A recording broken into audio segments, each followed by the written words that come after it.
Good morning. Good morning. Good morning. Good morning, Barb. Good morning, Letty. Good morning.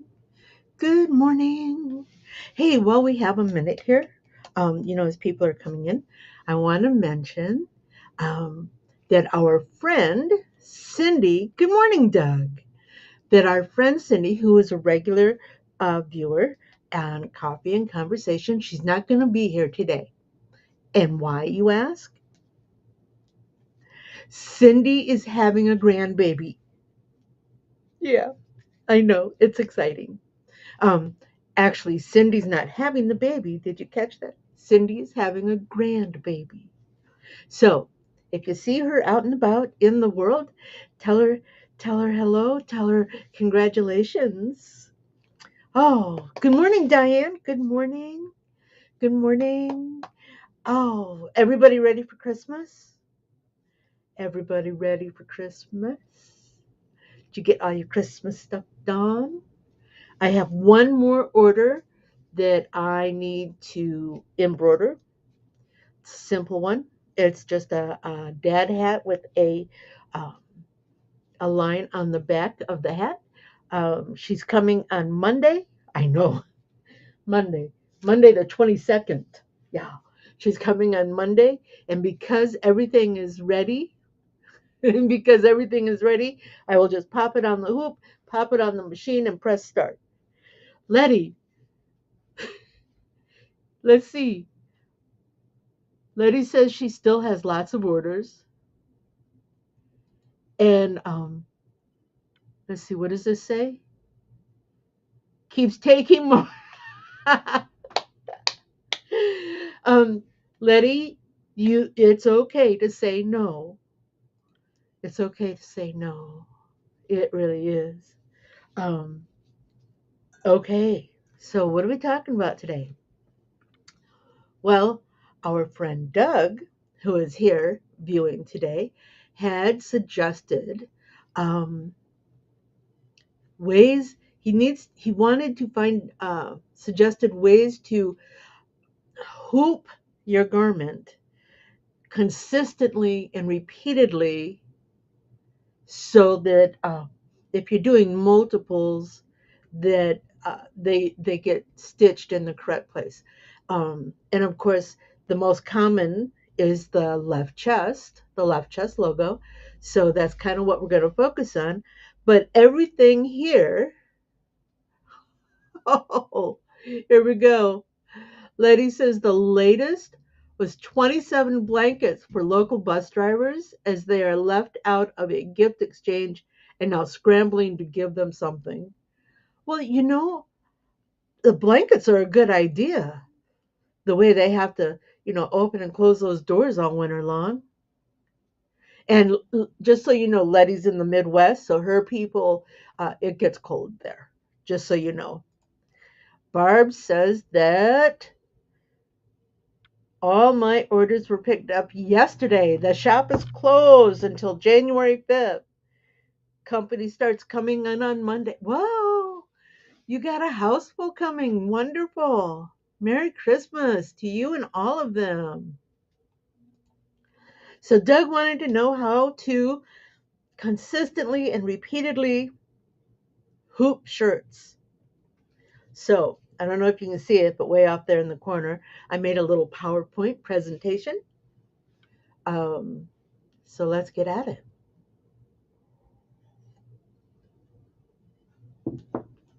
All right.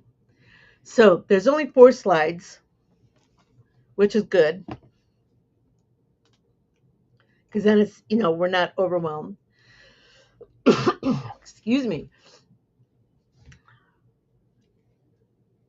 I know, Letty, I agree. It's so nice to have company, especially out of town company, and people you don't get to see often. These on the screen here, these are called placement guide tools. Now, what they're going to do for you is they are going to pinpoint the location that you want to place your design file on. For example, This this one you align with the collar and the buttons, and then down here it shows center, where the center of the design would go. 4 different sizes: small, medium, large, extra large.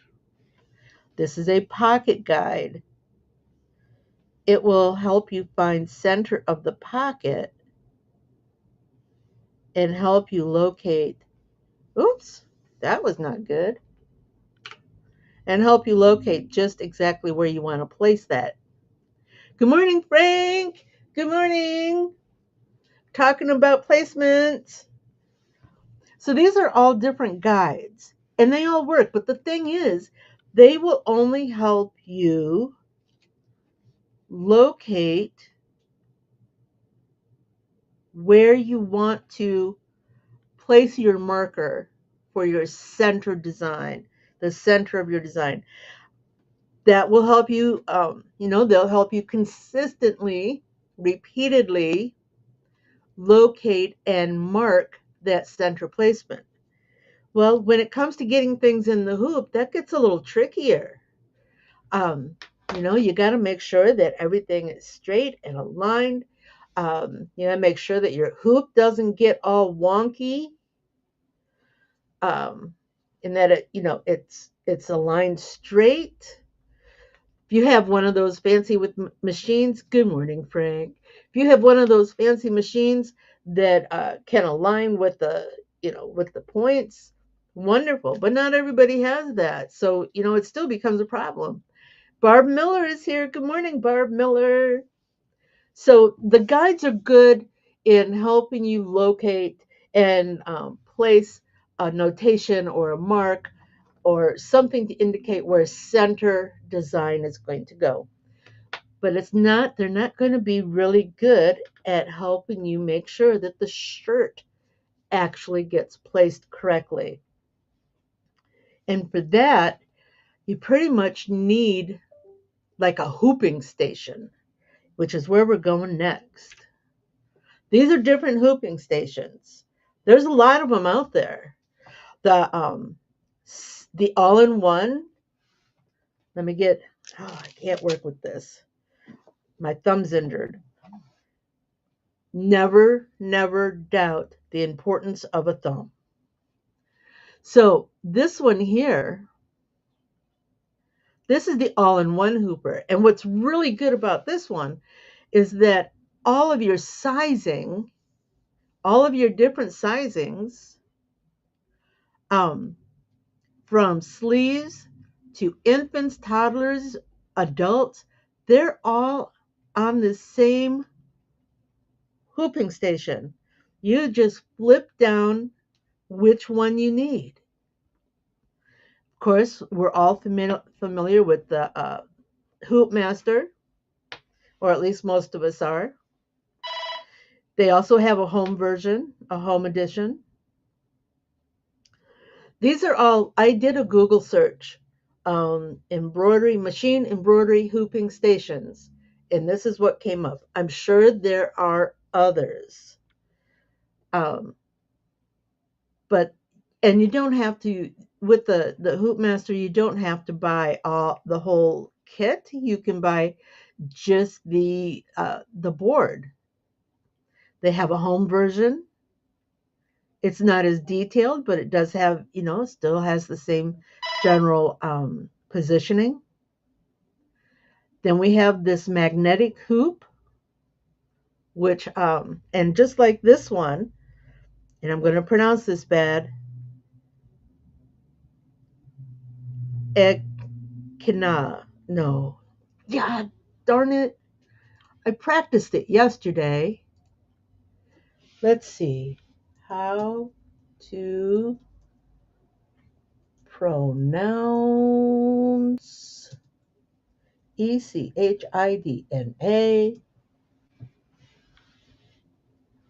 and echidna.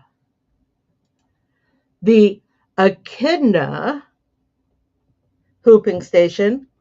Again, it's a backer board, has shoulders, shaped like um, uh, shaped like a shirt, with shoulders, and it uses magnets to hold your hoop in place. So you'll put your bottom ring, and you can't see what I'm doing here. You'll put your bottom ring in place. You can use your marking guidelines to measure and determine where the center of your design is going to be. And then you place the bottom ring of your hoop and use the magnets to hold that in place. Don't forget your stabilizer.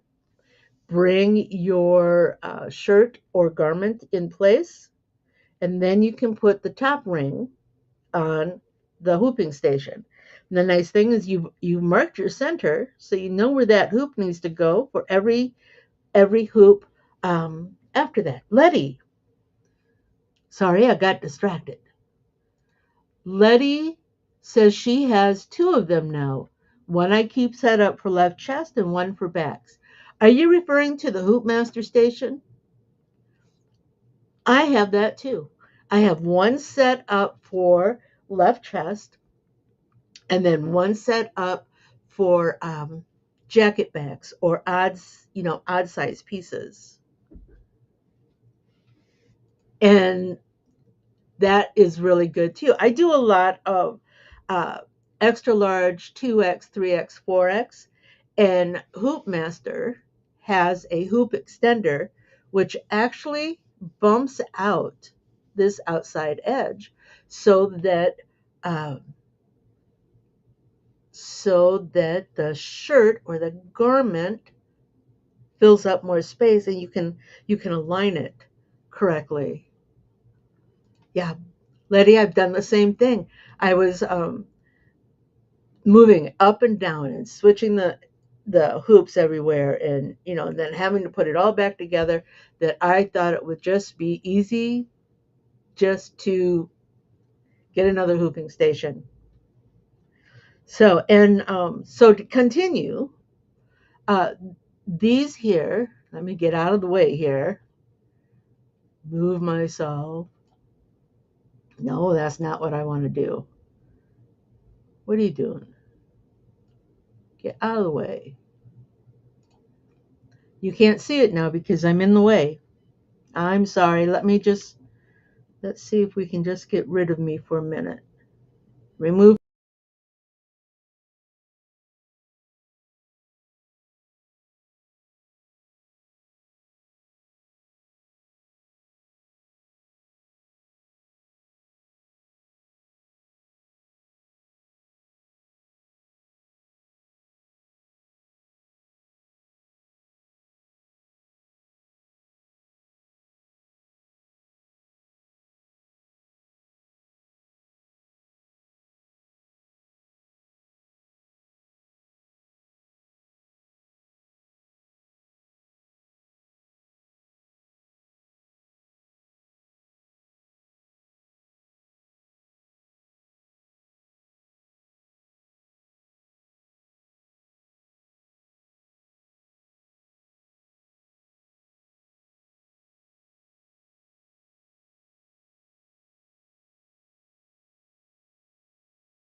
To scene. Am I here? Can you see me? I took myself out of the picture because I wanted to show you the Durkee hooping station. Am I still frozen? Let's see. What can I do? All right. What can I do to make this fix? Do, do, do. Do not want to disable camera. camera resolution, audio hotkeys, virtual background,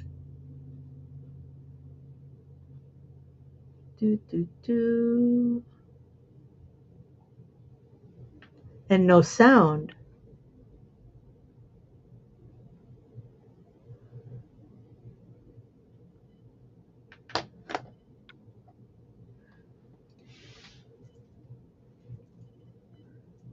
And no sound.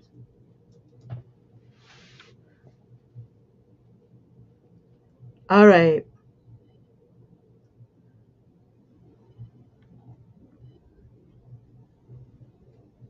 Oh, we can hear you now. Okay. Okay. Oh, good. Um, Technical difficulties all over the place, right? Oh, hi, Brian. Okay, so these are hooping stations, and they're very expensive. Like I said, um, the all-in-one, that's almost $1,000. Now, granted, these some of them are less, some of them can be more, but here's a thought: you don't necessarily have to pay full retail. If you're patient, if you don't have an immediate need,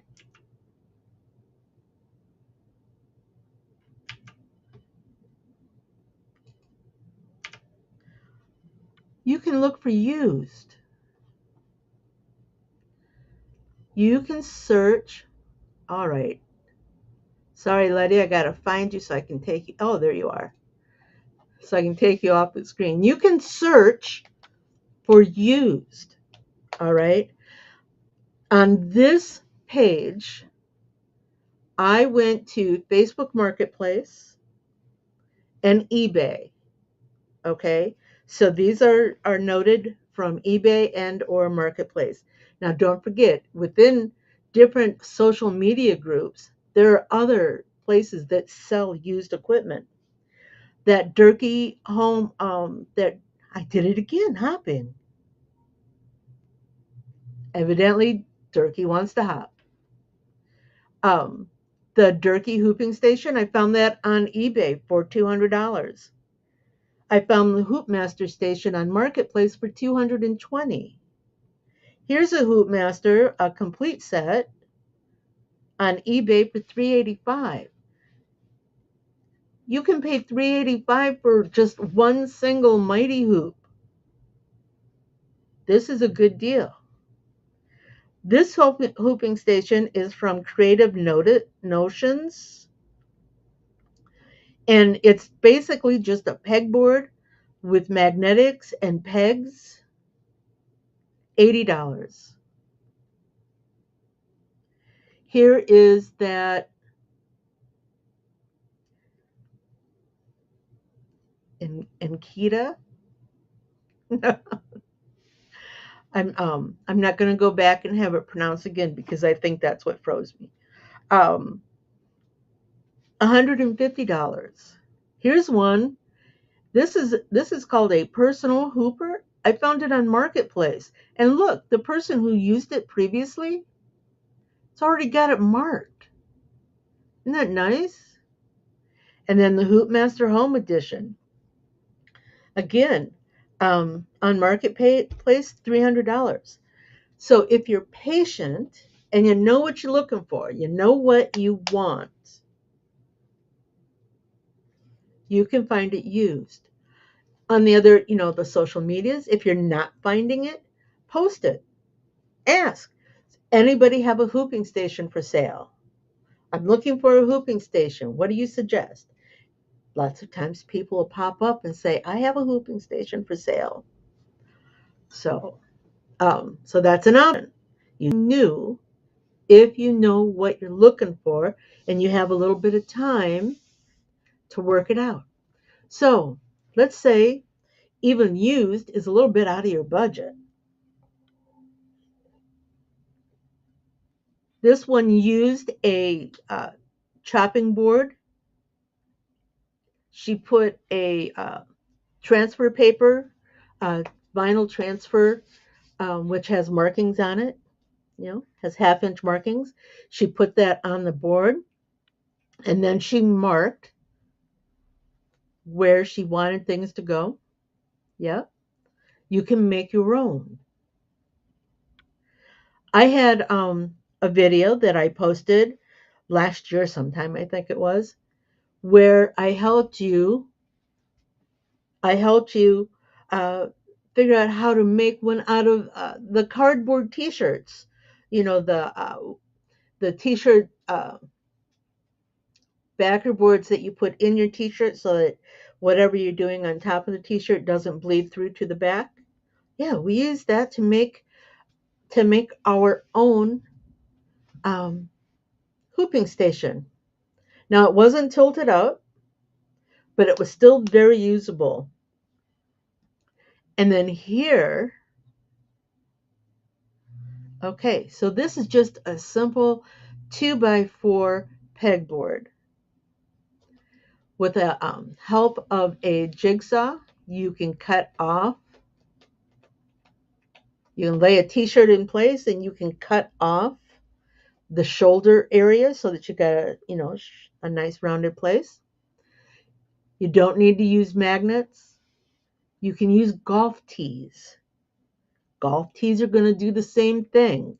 They're going to hold your hoop in place so that you can make a consistent hooping with every shirt that you do. And I want to go back over here because Barb and Doug have some conversation going here, and I wanted to catch up with that.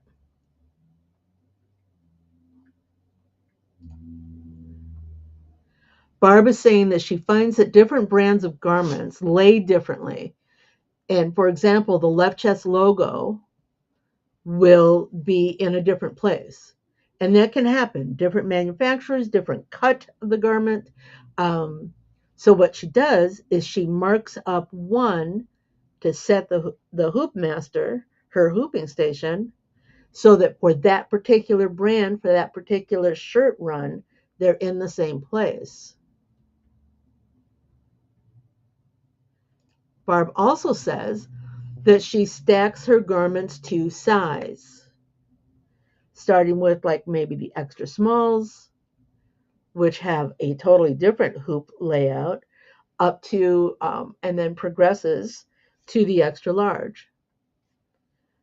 Um, that just makes it easier. And in addition to this, Barb, I do the same thing. I will stack my shirts by size, whether it's largest to smallest or smallest to largest. But I also turn them, just like you would if you wanted to stack anything else. I turn them so I know when I'm getting to a size change. I know that when I finish this stack and it turns the other direction, I'm at a different size. So I need to set up for a different size. Um, Maybe somebody finds that helpful. Let's see, what else have we got here? Do, do, do. Just scrolling. So aside from remove from scene, I'm back.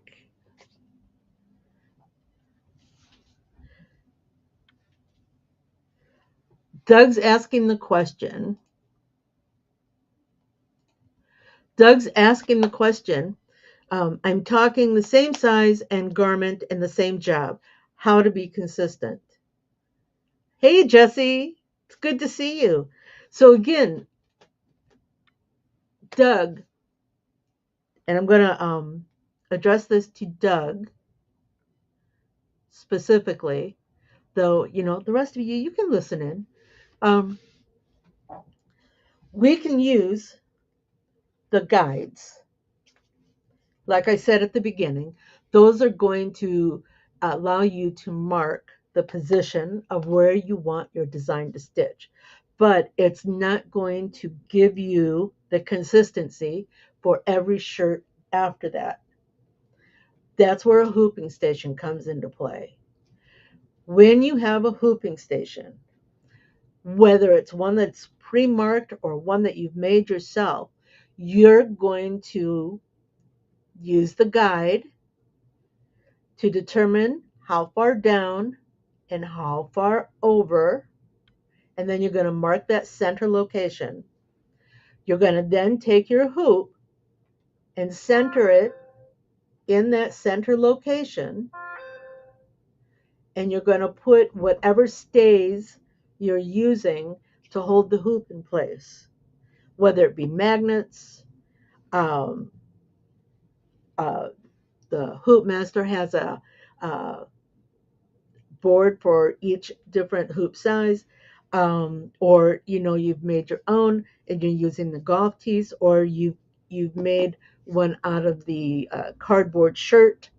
Um, and in that one, if you watch that one, you'll see that I actually cut the hoop to fit that space, and it just kind of wedges in there. But it's as long as you're putting the shirt on the hooping station in the same way with every piece, you're going to have that consistency that you're looking for.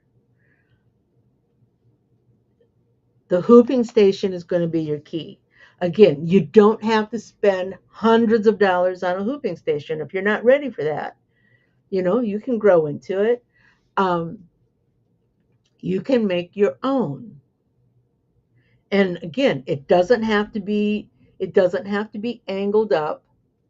I mean, you can, and you can find angle pieces at your local hardware store, and you can secure that to the back of your pegboard, and you'll have that. The only reason that they're angled is just for the ease of putting the shirt on it and and aligning the shirt where it needs to be.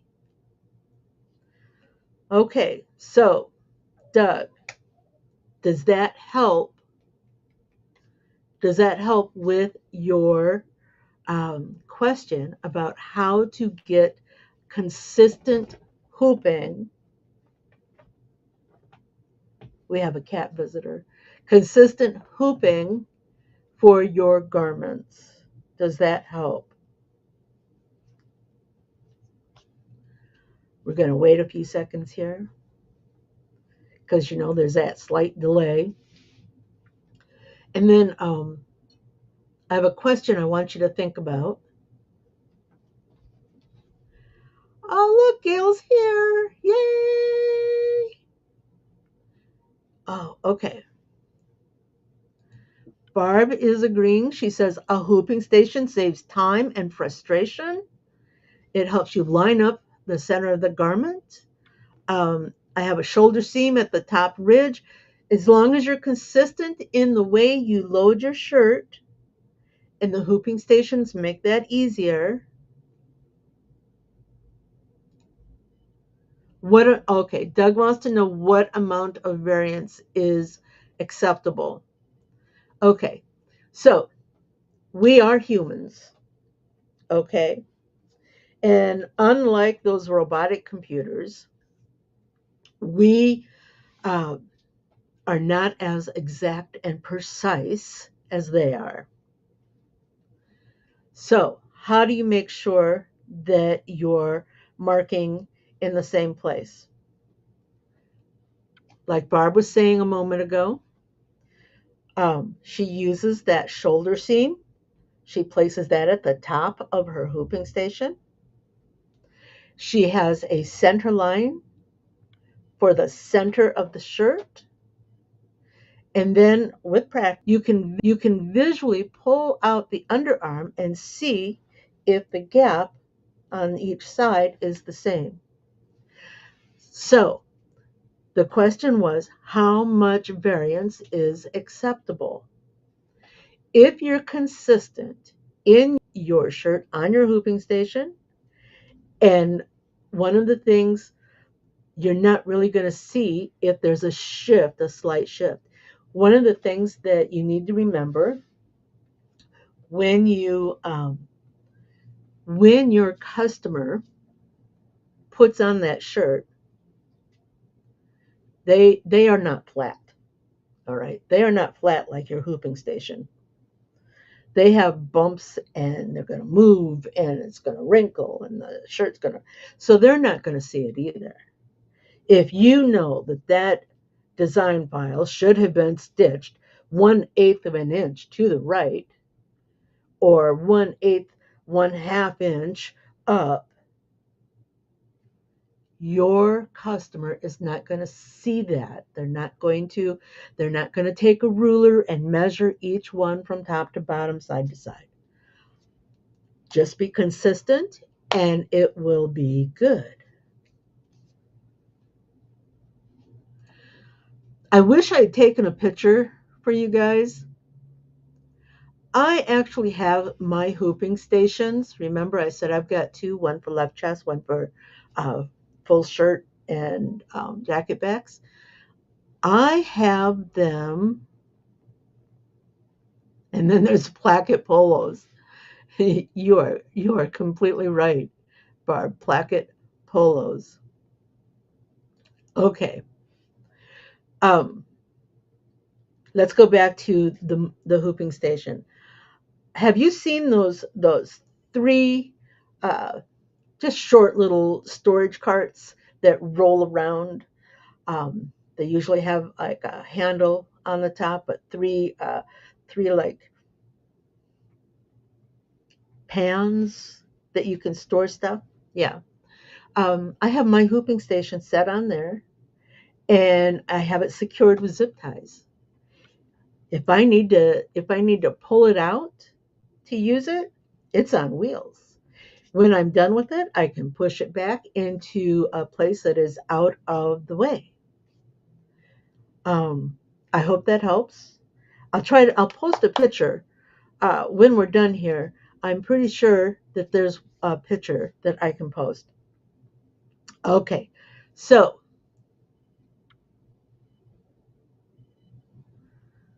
oh, Barb, the Alex drawer unit, that's an IKEA product, right? IKEA is amazing. Okay, so next, Doug wants to ask, what about bathrobes? I've done a bunch, and they are a pain in the ass. Oh, I said that out loud. Should I edit that out? Oh my goodness. Um, just keeping it real, people. Just keeping it real. Remember earlier in the program, we were talking about the extender for the hoop master. Now remember that same extender, you can make one for whatever hooping station you're using. Um, Here, let me go back to this, add to scene, uh, go up. The all-in-one hooper has these pull-out wings for the extender. The hoop master has a piece that lays on top for the extender. You can extend to the sides. And the reason you want to do that is because a bathrobe usually is wider, right? And you want to be consistent. So you will, again, put your shoulders up on the top, bring the side of the bathrobe that you're going to embroider on, bring that over the front. Um, Actually, you might want to reverse that. Put the side that you're not hooping over the front, and then the side that you're hooping. And then you can locate where you need that hoop to be, place your hoop, and just the consistency. You can do it. It can be done. Doug wants to know what an Alex drawer unit is. Doug, if you have an IKEA in your area, in fact, you can look this up. You can look up the IKEA store and look for the Alex drawer unit. The Alex drawer unit, um, and keep in mind that IKEA is primarily box furniture, which is what makes it really inexpensive. Um, but it also makes it really good. I have an Alex drawer unit down here. It holds my computer. Um, you have to put them all together, but they're easy, and the instructions are pictures, not necessarily words. Um, but it's just a product that becomes IKEA becomes it's like modular products that can be joined together. Yep, exactly. Uh, Alex, or excuse me, Barb is telling us what the Alex drawer unit is on casters. Uh, has 6 drawers. Put and I do the same thing with my little rollaway cart. Use the storage space for the things that I want to store, attachments for the hoop master. I keep some stabilizer in there. Um, it's just a very handy piece. Okay, 2 questions for you. And I'm asking this first question because I noticed that as we progressed later, we had more viewers. So here's what I want to ask. With the new year, with the new year, I'm thinking about doing a 10:30 start, just a half hour later, a 10:30 start versus the 10 a.m. start. So you guys think about it and just pop in. 10 o'clock is not a problem for me, but I'm just wanting to try to accommodate people. So let me know. Do you think a 10:30 would be okay? Or should we stay at the 10 o'clock? And I'm going to have a sip of my coffee.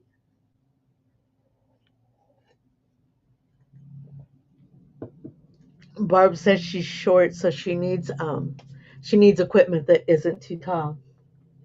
So while you guys are thinking about that, I want to show you. This was last week's project. Remember, we just did some digitizing and some conversation. We did a Christmas theme. I wanted it to show you. I know. Look at that. And oh, you can see a little bit. Oh, go the other direction. Underneath the light bulbs, I used Mylar, which you guys suggested, and you got that sparkle. Oh, so for Doug, um, so that would be 8:30 for you. Does that sound right? I know, didn't it turn out great? And I did not want a stark white lettering on the black. I wanted it to be kind of diffused. And I couldn't find a white color that I liked. And I thought, well, I'll just use a pale silver. And I didn't like that. I used I used Kingstar silver metallic thread. Now they have 2 silvers. One's more pale, more light, and the other one is stronger silver. I used the light one here. So I got away from a stark white look. I got some bling, some glitter, and I got the mylar. And this is going to be, oops, my Christmas sweatshirt. God, I'm so terrible with this. Yeah, looks good, doesn't it?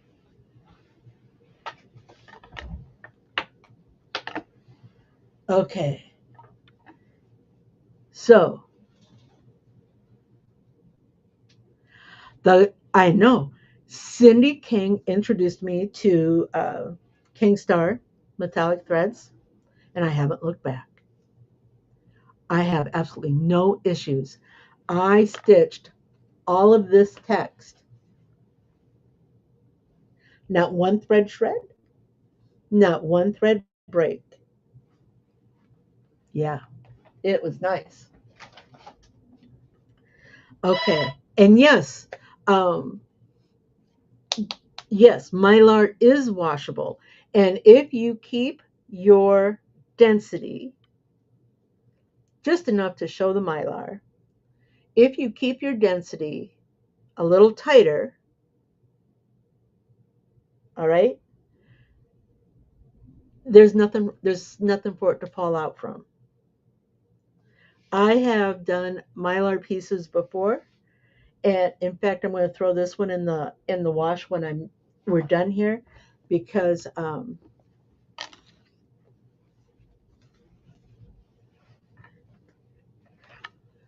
used a tear and wash backing, and I want to wash away the excess. Yeah, and I have all the confidence in the world that the Mylar will still be there when I pull it out. Okay, so I'm going to think about that 10 o'clock, 10:30 question. We got. Do you want a copy of that file? Who wants a copy of the file? Should I put it in my.com, um, some of the other groups as well? Or you can go to my website, quick2stitch.com, and reach out there. All right. I'll put the file link in the YouTube. I'll put the file link in the YouTube description section. All right. With that, I want to wish everybody a wonderful Merry Christmas.